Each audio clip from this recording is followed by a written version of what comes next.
ነዳጁን ወደብ የሚያደርሰው ረጅሙ የኢትዮጵያ ቧንቧ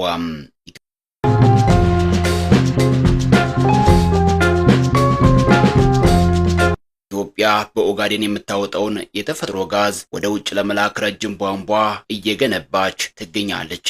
ይህ ቧንቧ 767 ኪሎ ሜትር የሚረዝም ሲሆን ነዳጁን በቀጥታ ከቀይ ባህር ወደብ ጋር የሚያገናኝ ነው። ላለፉት ዓመታት ሲጀመር ሲቋረጥ የቆየው ይህ ረጅም የነዳጅ ማስተላለፊያ ቧንቧ በአሁኑ ሰዓት እንደ አዲስ እየተሰራ ይገኛል።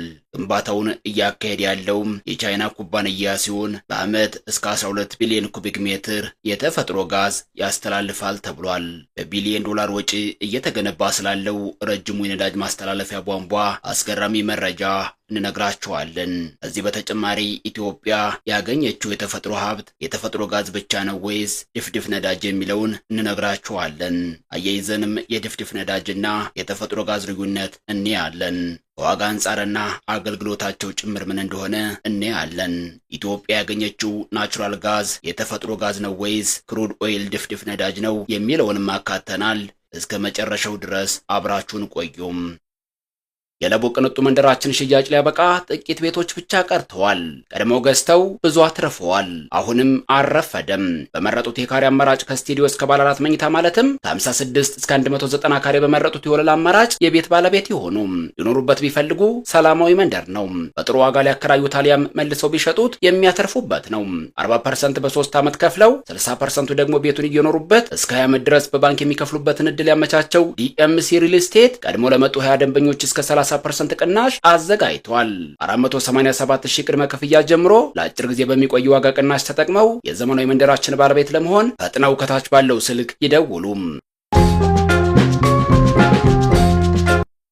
ዓለም ላይ የተፈጥሮ ጋዝ ከሚጓጓዙባቸው መንገዶች መካከል አንደኛው ቧንቧ ነው።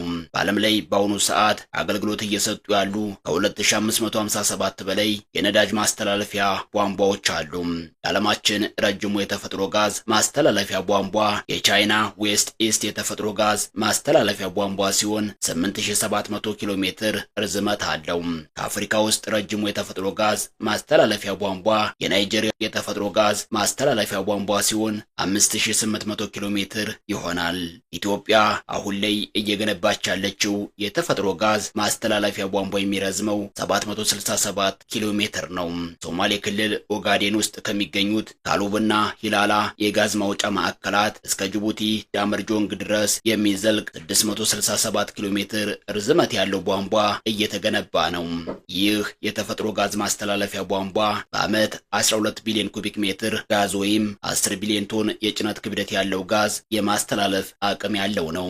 ይህን የተፈጥሮ ጋዝ ቱቦ ላለፉት ዓመታት ለመዘርጋት ሙከራዎች ሲደረጉ ቆይተዋል። አሁንም የሚቀጥለው ከዚህ ቀደም በተጀመረው መንገድ ነው።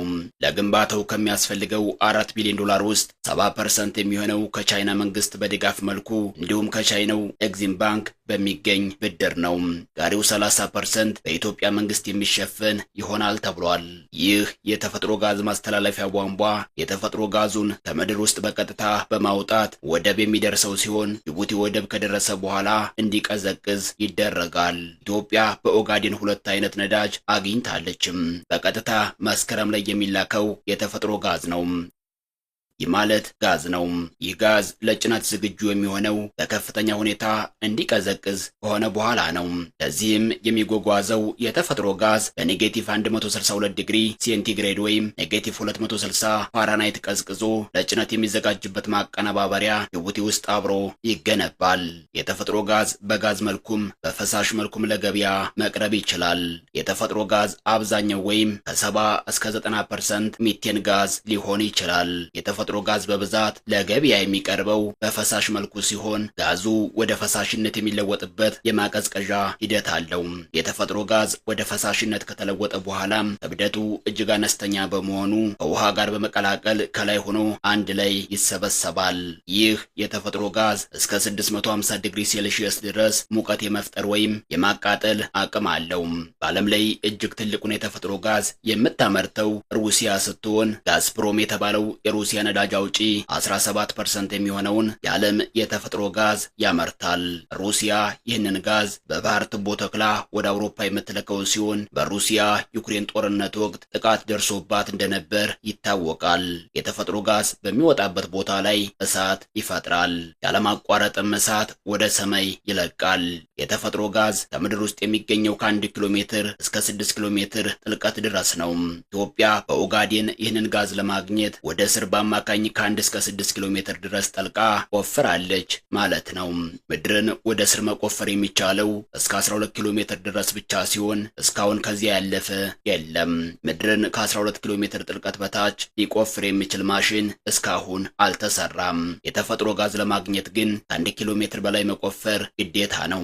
በርካታ ነዳጅ አውጪ ኩባንያዎች በኢትዮጵያ በርካታ ጥልቅ ጉድጓዶችን ቆፍረዋል። አሁን ላይ ግፋ ቢል ከ3 በላይ ጉድጓዶች የተፈጥሮ ጋዝ ተገኝቶባቸዋል ተብሎ ይታመናል። የተፈጥሮ ጋዝ ከድፍድፍ ነዳጅ በመቀጠል ውዱ ነው። ኢትዮጵያ ኦጋዴን ውስጥ ያገኘችው የተፈጥሮ ጋዝ ነው። በተመሳሳይ ክሩድ ኦይል ወይም ድፍድፍ ነዳጅም በዚሁ አካባቢ አግኝታለችም። አሁን ላይ እየወጣ ያለው ግን የተፈጥሮ ጋዝ ነው። ይህ የተፈጥሮ ጋዝ በማቀዝቀዝ ወደ ፈሳሽነት መለወጥ ይቻላል። የተፈጥሮ ጋዝ የእጽዋትና የእንስሳት ቅሪተ አካል ከሚሊዮን ዓመታት በላይ ኬሚካላዊ ለውጥ በማድረግ የሚፈጥሩት ውህድ ነው። ፍስባሾቹ ለረጅም ጊዜ ከተከማቹ በኋላ ኬሚካላዊ ለውጥ በማድረግ የተፈጥሮ ጋዝን ይፈጥራሉ። የተፈጥሮ ጋዝ የሚፈጠረው ካርቦንና ኦክሲጅን ከተባሉ ንጥረ ነገሮች ነው። በኬሚስትሪ አጠራሩ ሃይድሮካርበን የሚባል ሲሆን ዘይትና ቤንዚንን በውስጡ ይይዛል። የተፈጥሮ ጋዝ እንደ ጋዝ፣ ዘይት፣ ቤንዚንና ሃይድሮካርበን ሲቀላቀሉ ፈሳሹ ክሩድ ኦይል ይባላል ወይም ደግሞ ድፍድፍ ነዳጁ ይባላል። የተፈጥሮ ጋዝ በሃይድሮካርበን የበለጸጉ የጋዞች ቅልቅል ነው። 80% የሚሆነውን የሚሸፍነው ሚቴን የተባለው ጋዝ ሲሆን ፕሮፔን፣ ቡቴን፣ ኢቴንና ሌሎችንም ጋዞች ይይዛል። የተፈጥሮ ጋዝ ሳይጣራ ጥቅም ላይ አይውልም። በሚይዘው የኬሚካል አይነትና ከመሬት በሚኖረው ጥልቀት መሰረት በውስጡ የያዛቸውን ኬሚካሎች በማስወገድ ወይም በማጣራት ይመረታል። የተጣራው የተፈጥሮ ጋዝ በማስተላለፊያ ቱቦ አማካኝነት ወደ ኤሌክትሪክ ኃይል ማመንጫ ጣቢያ በማስተላለፍ ኃይል ያመነጫል። ኤሌክትሪክ ኃይል ማመንጫ ጣቢያ በተለያዩ ዘዴዎች አማካኝነት የተፈጥሮ ጋዙን ወደ ኤሌክትሪክ ይለውጠዋል። ከተፈጥሮ ጋዙ በማጣራት የተለያዩ ሌሎች ጋዞች ደግሞ ለሌላ ጥቅም ይውላሉ። ሁለቱም የሚወጡት ከጥልቅ ምድር ውስጥ ሲሆን ኢትዮጵያ ሁለቱንም አግኝታለችም። ለተሽከርካሪዎች አገልግሎት የሚውለው ድፍድፍ ነዳጅ ነው። ከዋጋ አንጻርም በተወሰነ መልኩ ድፍድፍ ነዳጁ ይወደዳል። የተፈጥሮ ጋዝ በብዛት ለፋብሪካዎች አገልግሎት የሚውል ነው።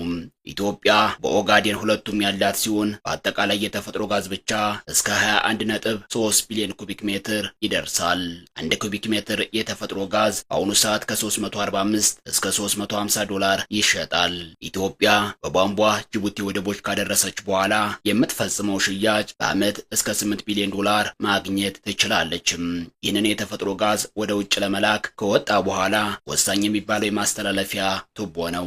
ይህ ደግሞ በአሁኑ ሰዓት መገንባት ተጀምሯል። ኢትዮጵያ ወደ ውጭ ለመላክ ብቻ ሳይሆን ከውጭ የምታስገባው ነዳጅም በቱቦ ለማስተላለፍ በተለያየ ጊዜ የግንባታ ሙከራዎችን አድርጋለችም።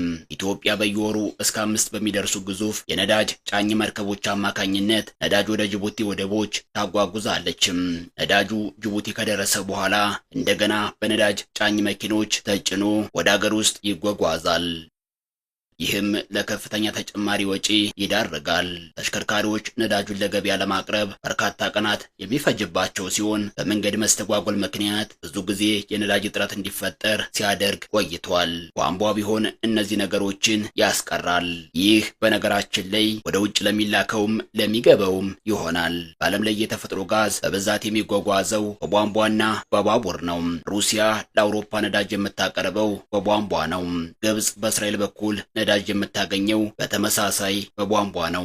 ኢትዮጵያ ለፍጆቷ የሚውለውን ነዳጅ ከተለያዩ ነዳጅ አምራች ሀገራት የምታስገባ ሲሆን በዋነኝነት ከመካከለኛው ምስራቅና ከባህረ ሰላጤው ሀገራት ነው። በዚህም መሰረት በአሁኑ ጊዜ ኢትዮጵያ የሚያስፈልጋትን የነዳጅ ዘይት ከሳውዲ አረቢያና ከኩዌት ነው የምትገዛው። ከተባበሩት አረብ ኤምሬትስና ከሌሎችም ሀገራት ታስገባለችም። በአሁኑ ወቅት የነዳጅ ምርቶች ወደ ኢትዮጵያ የሚገባበት ብቸኛው መንገድ በጅቡቲ ወደብ በኩል ባለው መስመር ነው። ከዚህ ቀደም ከጎረቤት ሀገር ሱዳን ለሰሜናዊ የሀገሪቱ ክፍል ከሚያስፈልገው አቅርቦት ውስጥ የተወሰነውን ስታስገባ የቆየች ሲሆን ከኮሮና ቫይረስ መከሰት በኋላ ግን ተቋርጧል። ስለዚህ ኢትዮጵያ ወደፊት የተፈጥሮ ጋዝን በቧንቧ ወደ ውጭ ከመላክ በተጨማሪ የምታስገባውንም ነዳጅ በቱቦ የማድረግ እቅድ አላትም። ይህ የማጓጓዣ ዋጋውን በከፍተኛ ሁኔታ የሚቀንስ ሲሆን በነዳጅ ዋጋ ላይም አስተዋጽኦ ይኖረዋል። አበቃን። መልካም ጊዜን ተመኘን።